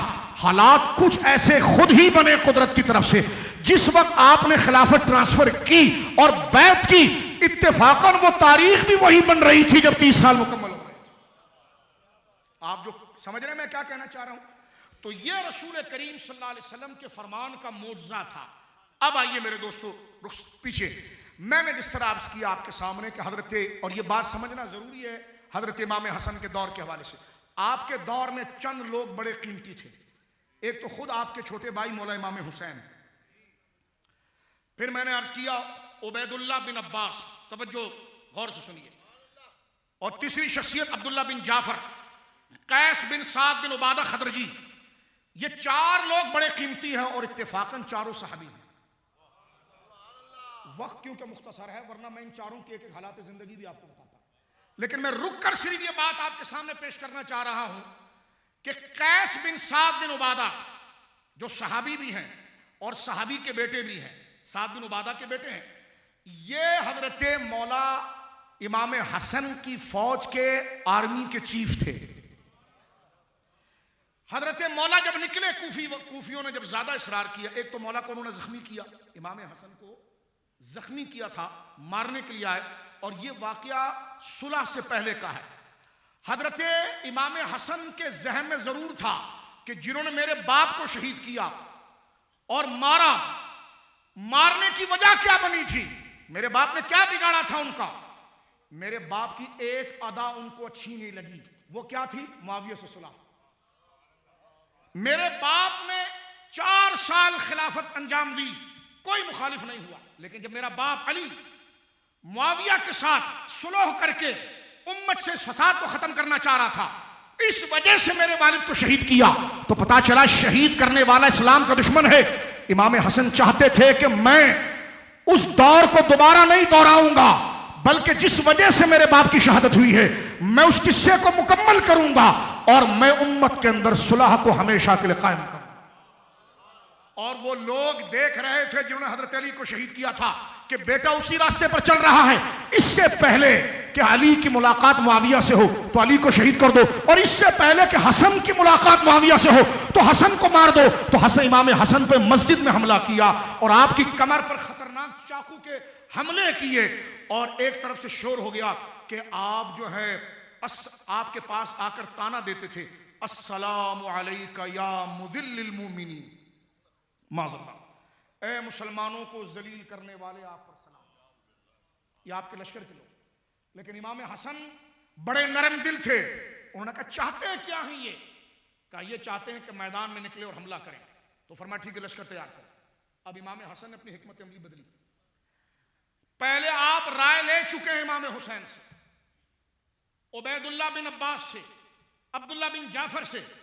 अब जब ये लश्कर कूफे से निकलकर मदायन के मकाम पर आया जो बगदाद के करीब है, मदायन के मकाम पर उधर से हजरत अमीर माविया को खबर हुई कि इमाम हसन जो हैं वो मेरी बात करने के बावजूद जंग के लिए निकल आए हैं, लेकिन अब तक उनको ये इमाम हसन की जहनी हिकमत अमली उनको पता नहीं थी कि इमाम हसन क्या करने जा रहे हैं। उन सारे कूफियों को इमाम हसन ने साथ में लिया और कूफे से निकलकर मदयन के मकाम पर पहुंचे। इधर इमाम हसन भी जख्मी है क्योंकि आपको नमाज में मारा था, उधर जनाब मुआविया भी जख्मी है क्योंकि मौला अली अभी शहीद हुए हैं, इधर इनको शहीद किया, उस रात उनको जख्मी किया था। लेकिन जख्मी हालत में हजरत मुआविया वहां से दिमश्क से निकल पड़े और ये इरादा, अभी तक ये बात खुल नहीं रही थी कि जब हमारी बात सुलह की चल रही है तो इमाम हसन लश्कर लेकर क्यों आ रहे हैं। अब इधर से जनाब मुआविया लश्कर लेकर पहुंचे और इधर से कूफे से लश्कर लेकर हजरत इमाम हसन पाक पहुंचे। मेरे दोस्तों, गुफ्तगू टर्निंग पॉइंट पर आ रही है, तवज्जो कीजिएगा। जैसी मदयन का इलाका जहां सलमान फारसी का मजार है, आप बगदाद शरीफ ज़ियारत के लिए जाते हैं, जहां जंग कादसिया लड़ी गई थी, मदयन के मकाम पर जब पहुंचे, बड़ी काबिल गौर बात देखिए, रात के वक्त हजरत इमाम हसन ने अपने आर्मी के चीफ कैस बिन साद बिन उबादा को बुलाया, कहा इधर आओ। कहा क्या क्या फरमा रहे हैं हुजूर? फरमा कल की सुबह जंग नहीं होगी। कि लगा आप ये क्या फरमा रहे हैं? फरमा कल की जंग नहीं होगी, कल की सुबह मेरी और मुआविया की सुलह होगी। फरमा हुजूर फिर आप ये ऐलान कर दें। तो इमाम हसन ने मिंबर लगाया और मिंबर लगाकर फरमाया कि देखो ए कूफियों, ए इराकियों, तुमने मेरे हाथ पर बैत क्यों की थी? हजरत इमाम हसन ने बैत लेते वक्त दो एजेंडा रखा था, तवज्जो रखना, यह भी एक कीमती बात। इमाम हसन ने बैत, जाहिर सी बात है आप किसी मुर्शिद से बैत करते हैं तो वो आपसे कुछ वादा लेता है, नमाज पढ़ोगे, रोजा रखोगे। तो जब हजरत इमाम हसन के हाथ पर वो बैत कर रहे थे मौला अली की तरफ से, तो इमाम हसन ने उनसे दो बातें ली थी कि जिससे मैं सुलह करूंगा उससे तुम सुलह करोगे, एक, और जिससे मैं जंग करूंगा उससे तुम जंग करोगे। उन्होंने कहा लब्बैक, कबूल है। अब इमाम हसन ने मदयन के अंदर खुतबा दिया, तवज्जो है, अब निकलना है सुबह बाहर। अब मैं आ रहा हूं बुखारी शरीफ की तरफ। बुखारी शरीफ किताबुस्सलाह हदीस नंबर 2704, ये तवील हदीस है बुखारी शरीफ के अंदर। मैं हैरान हूं लोग किस तरह गलत बातें करते हैं। अब आप देख रहे हैं मैं कहते हैं सिंपल अंदाज में आपसे बात कर रहा हूं, लेकिन इस मसले पर फिरके बने हुए जनाब किस तरह। और जो हम बात कर रहे हैं हम आपके सामने तहकीक की अदालत में हाजिर हैं। अगर कोई बात हमारी मिसकंसेप्शन वाली हो, गलत हो, तो आप बात कीजिए। मैं बिलखुसूस उन लोगों से बात करना चाहता हूं जो अपने आप को अहले सुन्नत कहते हैं और अहले सुन्न, और जो सुन्नी नहीं है, मेरी तकरीर उनसे नहीं है क्योंकि हम तो उर्स में बैठे हैं, कोई मुनाजरे के लिए तो आए नहीं, और ना ये मुनाजरे का स्टेज है, ये तो तलकीन का स्टेज है। तो जब तलकीन का स्टेज है तो साहिब मजार जिस अकीदे पर है वो बयान किया जा रहा है, अहले सुन्नत जिस अकीदे पर वो बयान किया जा रहा है। हाँ, आपको अगर ज्यादा चस है तो उसके लिए अगर अलग महफिल रख लीजिए, लेकिन ये हमारे घर और उर्स की महफिल है। इसमें जो अल्हम्दुलिल्लाह अहले सुन्नत आए हैं उनको बता रहे हैं कि सुन्नियों ने क्या लिखा है, सुन्नियों ने क्या बोला है, सुन्नियों ने क्या निभाया है। इमाम हसन ने दो एजेंडे पर सारे इराकियों से बैत ली थी, जिससे मैं सुलह करूंगा उससे तुम्हारी सुलह। उन्होंने कहा लब्बैक। फरमाया जिनसे मैं जंग करूंगा उससे तुम्हारी जंग। उन्होंने कहा जी लब्बैक। फरमाया तय हो गई बात? कहने लगे जी बिल्कुल बात तय हो गई। आपने सुबह का जब सवेरा निकला और कैस बिन साद को आपने, यानी ये डायरेक्ट सुलह नहीं हुई है, इधर देखिए सुलह का जज्बा दोनों तरफ से था। उधर से जनाब मुआविया भी बेचैन थे कि सुलह होनी चाहिए, पहले इतने लोग इसमें शहीद हो चुके हैं, इमाम हसन। लेकिन अब जो मैं सस्पेंस आपके सामने बयान कर रहा हूं, अब तक का जो ये पूरा प्रोग्राम बना और इमाम हसन आए हैं, ये क्या हो रहा है हजरत मुआविया को उसकी खबर नहीं। वो समझ रहे हैं जनाब जंग की आग फिर भड़क उठी है। अब मैदान में हजरत इमाम हसन जब अपना लश्कर लेकर पहुंचे और आपके हाथ पर 40,000 आदमियों ने मौत की बैत की थी, पता चला ये सुलह जबरी नहीं थी, मर्जी से थी। इमाम हसन ने डर कर सुलह नहीं की क्योंकि आपके पास जो लश्कर था, गौर कीजिए, अब मैं आपके सामने जो रिवायत पढ़ रहा हूं मौला अली का खलीफा हसन बसरी से। मैंने कहा अल कादरी बनते हो तो कादरियों का अकीदा सुन लो, कादरियों का अकीदा आना चाहिए। हसन बसरी हजरत तरीकत के अंदर मौला मुर्तजा के खलीफा अव्वल हैं। बुखारी शरीफ में यह रिवायत किताबुस्सलाह में हजरत हसन बसरी से है। हजरत हसन बसरी कहते हैं कि जिस सुबह मदयन के मकाम पर जनाब इमाम हसन का लश्कर और जनाब सैयदना मुआविया का लश्कर सामने आकर खड़ा हो गया। सैयदना इमाम हुसैन हसन यहां पर है, जनाब मुआविया उधर है। तो हजरत मुआविया ने, ये अब मैं बात बता रहा हूं हसन बसरी की। हजरत हसन बसरी कहते हैं, बुखारी शरीफ किताबुस्सलाह हदीस नंबर 2704, अभी आप गूगल में खोलिए और देखिए। हसन बसरी कहते हैं जब दोनों लश्कर सामने आए ना, तो हजरत मुआविया ने अमर बिन आस को कहा जरा जाकर देखो हसन लश्कर कैसे लाए हैं। जनाब हजरत अमर बिन आस जब गए, उन लश्कर को देखा तो दौड़ कर वापस आए। तवज्जो है आपकी, दौड़ कर वापस आए। मैं तो चाहता था कि किताबें यहां पर रखूं और वो हदीस बाकायदा देख कर आपके सामने पढ़ूं, लेकिन वक्त मुख्तसर है इसलिए मैंने उसका एहतमाम नहीं किया। लेकिन यह जरूर समझ लीजिए कि इस आस्ताने का एतमाद पर इस भरोसा कीजिए कि अमानत के साथ जो बात खुलासे के तौर पर आपको बताई जा रही है, उसमें खिताबत का जोश नहीं, वही उसका खुलासा है।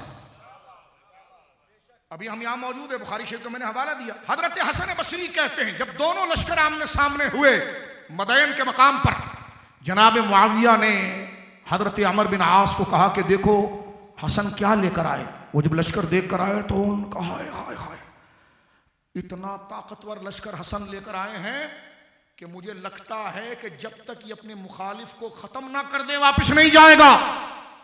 ये तजवीज दे दी हजरत मुआविया के नाइब अमर बिन अब्दुल अजीज अमर बिन आस ने मुआविया को रदियल्लाहु अन्हु। उन्होंने कहा देखो यार ये तो बड़ा गजब हो जाएगा, अब जंग तो हमारी फिर हो जाएगी जैसे सफीन में हुई है, लेकिन ये जो औरतें बेवा होंगी, ये बुखारी शरीफ, ये जो औरतें रह जाएंगी, ये बच्चे रह जाएंगे, इनका खमियाजा कौन भुगतेगा। उस वक्त उधर से इमाम हसन आए सुलह के लिए हैं, लेकिन ये बात अभी तक हजरत मुआविया को पता नहीं है। इनका जज्बा देखिए, इनकी कुड़न देखिए, इनकी तड़प देखिए। इन्होंने फौरन 2 बंदों को खड़ा किया और उनसे कहा कि तुम एक काम करो, मेरी तरफ से जाओ। बुखारी शरीफ में एक का नाम आमिर है और एक का नाम इब्न समूरा है। उन दोनों को भेजा कि जाओ और इमाम हसन से कहो कि मुआविया सुलह चाहते हैं और सुलह के लिए जो शर्त रखे हुए, तवज्जो आपकी, बुखारी शरीफ, सुलह के लिए जो शर्त रखें, तुम मेरी तरफ से गारंटर हो, तुम्हारा हां करना मेरा हां करना। बुखारी शरीफ। ये दोनों ग्राउंड पर उतरे। अभी तक पता नहीं है कि वहां हसन खुद सीना खोल कर आया है, बोलो सुभान। लेकिन यहां पर भी कदूरत नहीं है। देखिए यहां पर भी पूरी ऑफर है कि जाकर इमाम हसन से कहिए कि अगर हम दोबारा लड़ गए तो इतनी औरतों का क्या होगा, उन बच्चों का क्या होगा, इस उम्मत का क्या होगा। ये तड़प किसकी थी? जनाब मुआविया की। हजरत हसन बसरी का ये कौल बुखारी के अंदर मौजूद है कि मैंने मुआविया को अमर बिन आस से ज्यादा बुजुर्ग और बेहतर पाया। हम अगर जनाब मुआविया का नाम ले तो उठाकर नासबी का ताना। मैंने कहा कादरियों का सबसे बड़ा पीर हसन बसरी सईदुत ताइफा क्या कह रहा। ये बुखारी शरीफ की हदीस से तवज्जो कीजिए। हजरत इमाम हसन के पास जब वो दोनों आए, आमिर और इब्न समूरा, उन्होंने कहा देखो हम मुआविया की तरफ से आए हैं रदियल्लाहु अन्हु और कह रहे हैं अगर ये लश्कर पहले भी एक साथ आमने सामने सफीन में हुआ है, अब दोबारा अगर हो जाएगा तो ये औरतों का क्या होगा, इन बच्चों का क्या होगा, इनकी देखभाल कैसी होगी। तो हजरत इमाम हसन ने कहा ठीक है फिर मैं कुछ चीजें चाहता हूं, तो मुआविया से कहो अगर वो मान ले तो फरमा हम इसके जामिन हैं। तो हजरत इमाम हसन ने अपने लश्कर की तरफ देखा, फरमाए बगैर पैसे के नहीं मानेंगे। तवज्जो है, फरमाइए जितने बाराती मेरे साथ आए ना पैसे के चक्कर में जिहाद विहाद में नहीं आए। तो फरमाया क्या चाहते हैं? कहा जाके मुआविया को कहो कि इतनी जमीनें इनके हवाले करेंगे, इतना लाख दिरहम इनके हवाले करेंगे, इनको गिरफ्तार नहीं किया जाएगा, इनके साथ मामलात नहीं किए जाएंगे। उन्होंने कहा जी सब कबूल है। उन्होंने कहा सब कबूल है। मैदान में लश्कर खड़े हैं। इससे 2 बातें पता चली। ये कहना कि हजरत इमाम हसन डर गए थे माअज़ल्लाह, ये झूठ में से सबसे बड़ा झूठ है। खुद इस हदीस में आया है कि अमर बिन आस ने जनाब मुआविया से कहा कि इमाम हसन इतना बड़ा लश्कर लाए हैं कि उसके आगे कोई रुक नहीं सकता। और हजरत इमाम हसन के साथ उस लश्कर में 40,000 बंदों ने मौत की कसम खाई थी। तवज्जो है आपकी। और इधर देखिए आप, जनाब मुआविया लश्कर लाए हैं लेकिन लश्कर की धमकी नहीं दे रहे हैं, कह रहे हैं जाकर शहजादे रसूल से कहो लड़ तो हम जाएंगे दोबारा, लेकिन इन औरतों का क्या होगा, इन बच्चों का क्या होगा, इस निजाम का क्या होगा? हमारी सरहदें महफूज नहीं है, रूमी फौजें मुसलमानों में घुसने की कोशिशें कर रही हैं, हमारी सरहदें खुली हो गई हैं, हम आपस में लड़ पड़े हैं, इस वक्त सुलह जरूरी है। हजरत इमाम हसन ने अपनी तजवीजें रखी, जनाब मुआविया ने कबूल की। हसन बसरी कहते हैं उसी मैदान के अंदर दोनों आमने सामने हुए, और हसन बसरी कहते हैं मुझे वो वक्त याद आया कि जब हसन की उम्र चंद साल थी, रसूलुल्लाह ने अपने जंब और अपनी गोद में बिठाया था और उनको चूमते थे, और यंजुरुन्नास इला मर्रतन व इलैहि मर्रतन, और सहाबा को एक तरफ देखते थे और एक तरफ अपने बेटे को देखते थे। और उस वक्त जब इमाम हसन हजरत नबी पाक की गोद में थे, तो हसन बसरी कहते हैं मैंने खुद अबू बकरा से ये रिवायत सुनी है कि रसूलुल्लाह ने ये फरमाया था, इन बनी हाला सैयद, मेरा ये बेटा छोटा से तुम्हें मेरे गोद में तो दिख रहा है, लेकिन ये मेरी उम्मत का सरदार है, मेरी उम्मत का सरदार है। लअल्लाहु अन युस्लिहा बैनल फियतैन अज़ीमतैन मिनल मुस्लिमीन, अल्लाह इस मेरे बेटे की दानाई और इसकी नरम दिली, हाय हाय बोलो ना सुभान अल्लाह, इसकी शफकत बोलो ना सुभान अल्लाह, उम्मत के लिए इसका दिल दुखाना बोलो सुभान अल्लाह, इसकी बरकत से अल्लाह फियतैन अज़ीमतैन मिनल मुस्लिमीन, मुसलमानों के दो बड़े लश्कर जो एक दूसरे के मुकाबले पर आकर खड़े होंगे, ये जो मेरी गोद में बैठा है ना मेरा शहजादा, इसकी बरकत से अल्लाह उन दोनों में सुलह करवा देगा। मेरे दोस्तों एंडिंग पर चलते हैं, तवज्जो कीजिए। जो चंद माठ हमारे यहां से हजरत इमाम हसन पाक और हजरत मुआविया की सुलह हो गई, ठीक है, खिलाफत ट्रांसफर कर दी गई, तवज्जो करना, और सिर्फ खिलाफत में सुलह नहीं थी, ये बैअत थी। हजरत इमाम हसन ने इमाम हुसैन से फरमाया बैत करो मुआविया की, बोलो सुभान अल्लाह। ये सही हदीस में मौजूद है, ये किताबों में मौजूद है, तवज्जो है। अपने हर साथी को कहा, कैस बिन साद बिन उबादा खदरजी से कहा बैत करो, बैत की गई। फिर ये मुस्तदरक के अंदर सही सनद मौजूद है। मेरे दोस्तों हजरत इमाम हसन इमाम हुसैन ये सब हजरत मुआविया के साथ एक तख्त पर बैठे, बड़ा मुस्कुराने वाला माहौल था।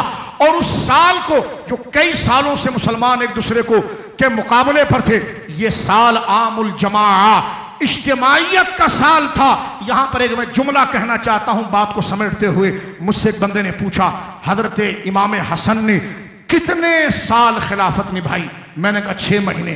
कहते कोई जिहाद हुआ उनके दौर में, कोई फतूहात हुई, कोई इलाके फतह हुए? एक उस्ताद ने बड़ी प्यारी बात की, तवज्जो करना, कि इमाम हसन के दौर में कोई जंगे तो ऐसी नहीं हुई जिसमें इलाके फतह हुए हों, जो अबू बकर के दौर में हुई, जो हजरत उमर के दौर में हुई, जो हजरत उस्मान के दौर में हुई।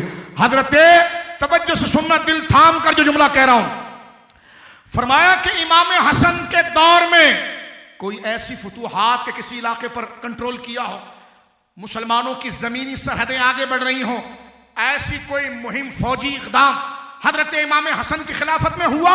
फरमा नहीं हुआ। लेकिन फरमाया सुनो, ये जो सुलह वाला काम इमाम हसन ने किया ना, 100 साल की खिलाफतें वो नतीजा नहीं ला सकती थी जो आपने 6 महीने की खिलाफत में करके दिखा दिया। बोलो सुभान अल्लाह।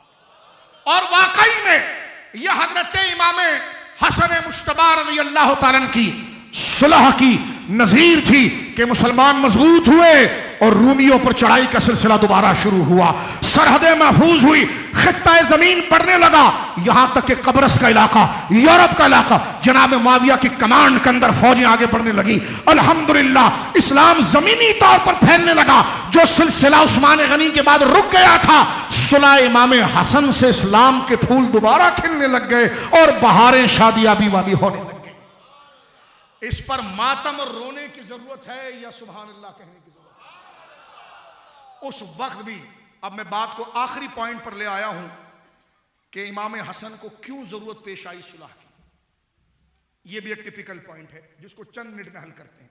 मैंने मुख्तसरन, जाहिर सी बात है तकरीर के अंदर जल्दी जल्दी ऐसे ही बयान किया जाता है, और जो लेक्चर मैं आपके सामने दे रहा हूं यह कई नशिस्तों पर होना चाहिए। किताबें सामने हम आपको पढ़ के सुनाएं, लेकिन ये कह सकते हैं हम कि अगर हम 40-50 किताबें तारीख की, इल्म कलाम की, हदीस की पढ़ेंगे, उसका खुलासा अलीपुर शरीफ की दहलीज के सदके यही बनेगा जो ये तालिब इल्म आपके सामने अर्ज कर रहा है।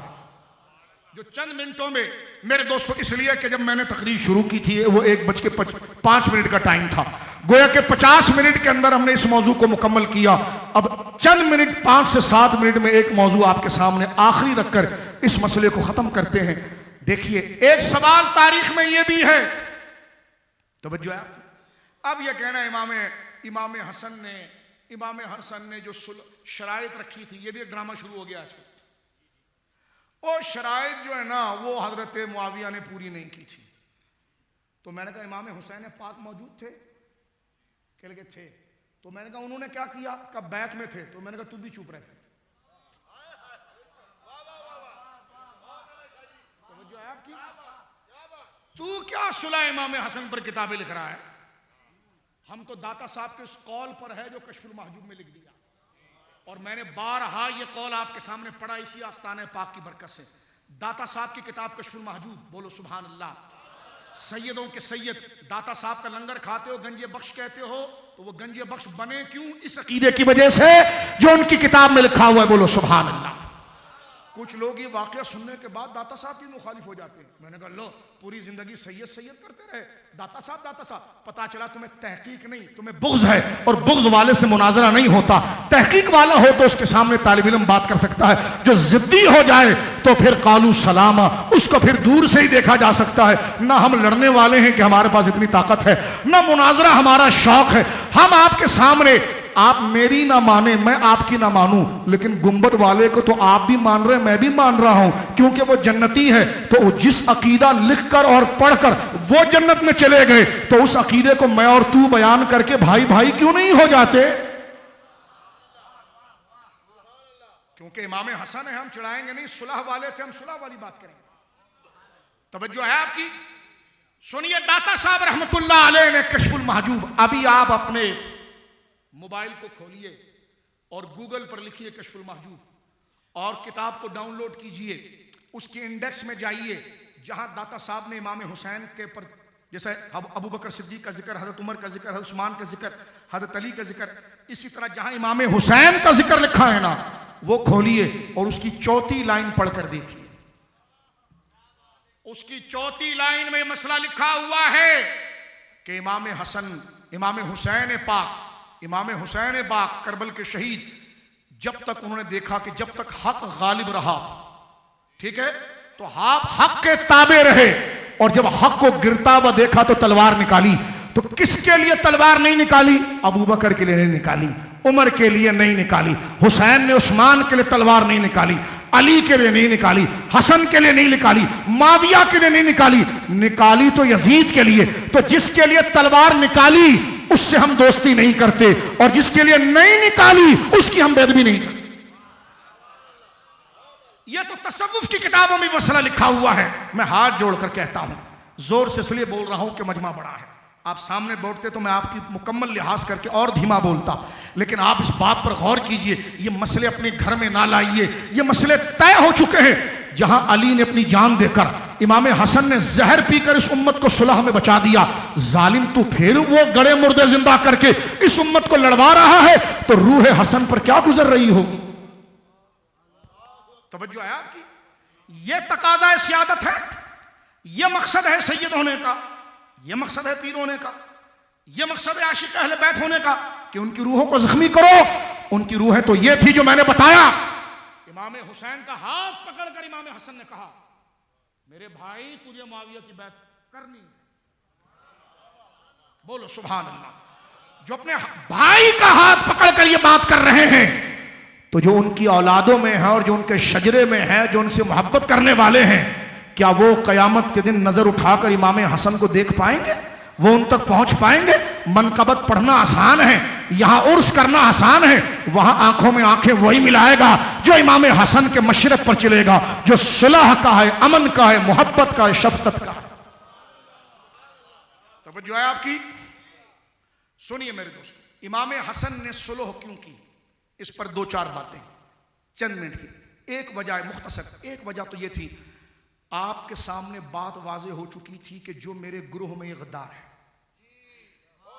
ये मेरा नाम लेकर उम्मत को तोड़ेंगे। जिस तरह आज भी देखो नाम अहले बैत का काम पता नहीं क्या हो रहा है।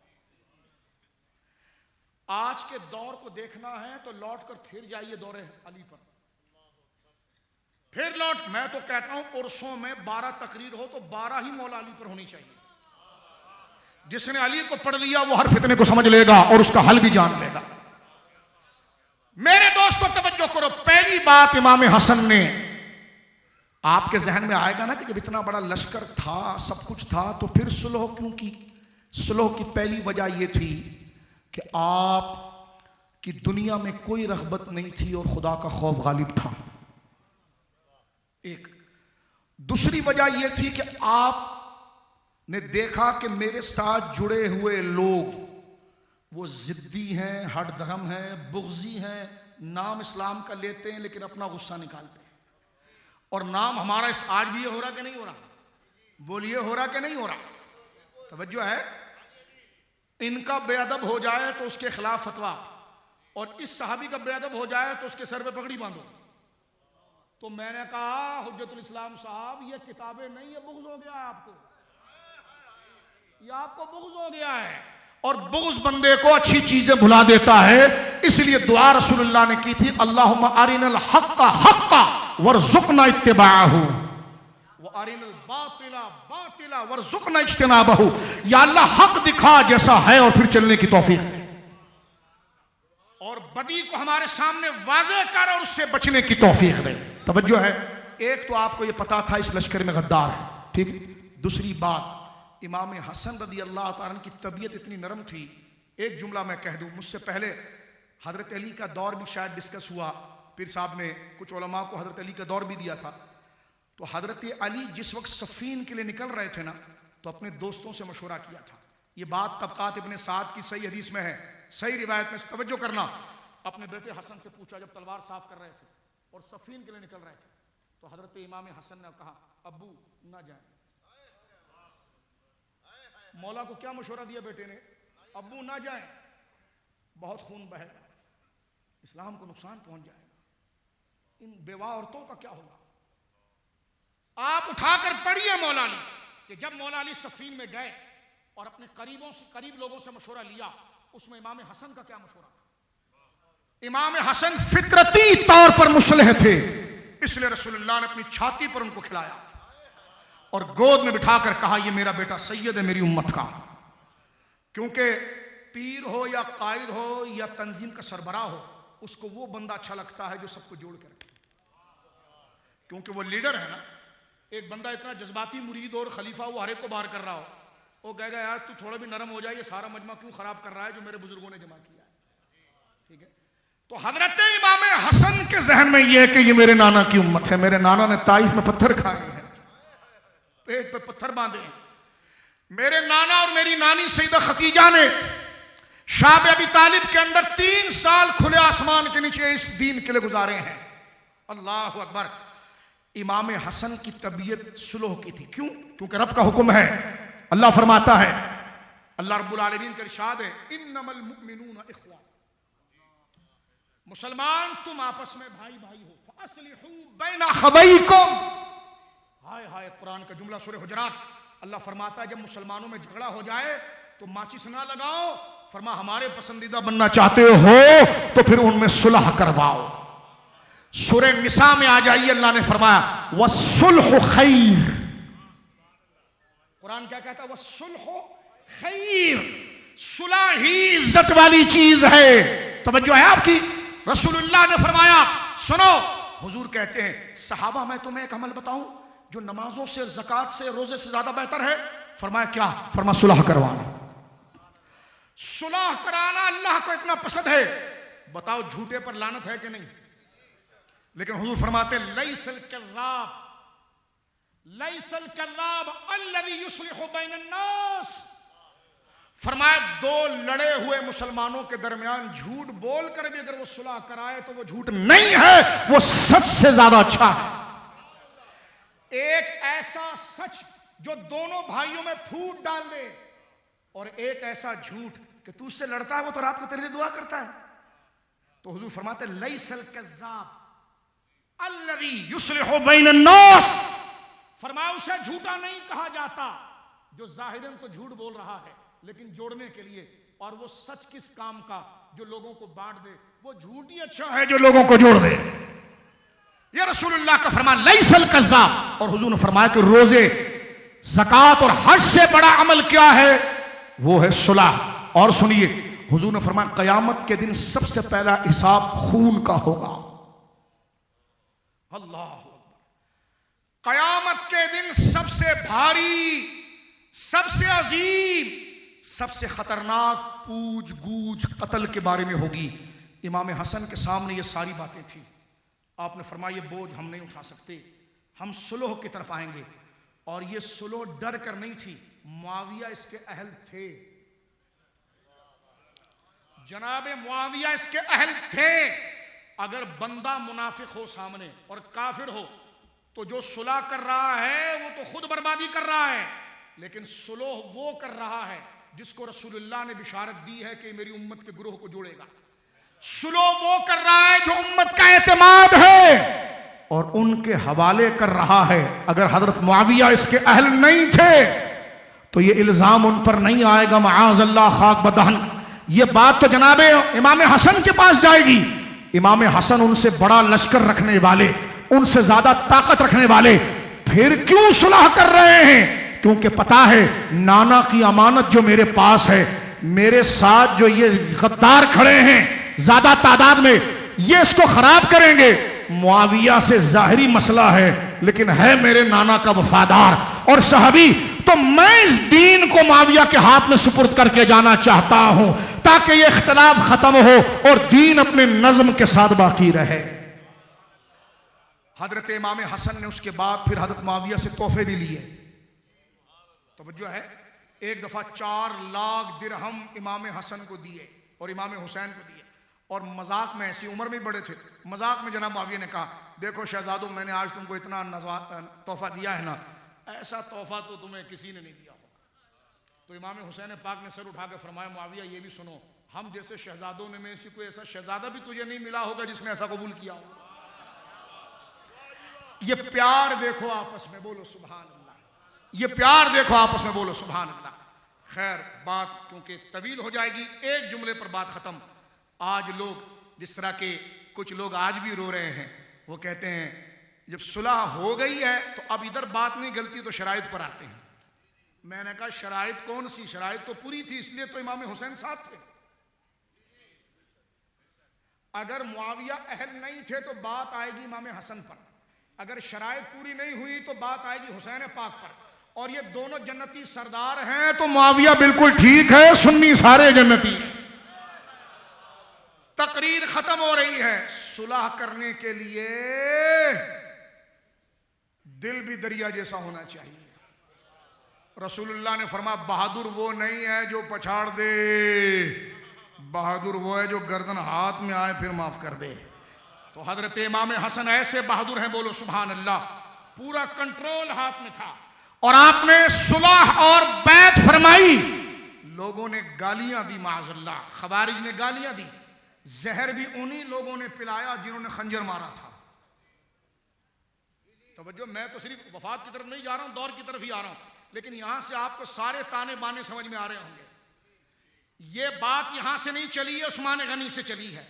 उस्मान गनी को मारने वाले छुप गए मौला अली के लश्कर में, मौला अली उनको पकड़ने लगे तो उन्होंने मौला अली को शहीद कर दिया हजरत मुआविया से सुलह करने के लिए। जब हजरत इमाम हसन हजरत मुआविया से सुलह करके उम्मत को बचाने लगे तो उनको भी शहीद कर दिया।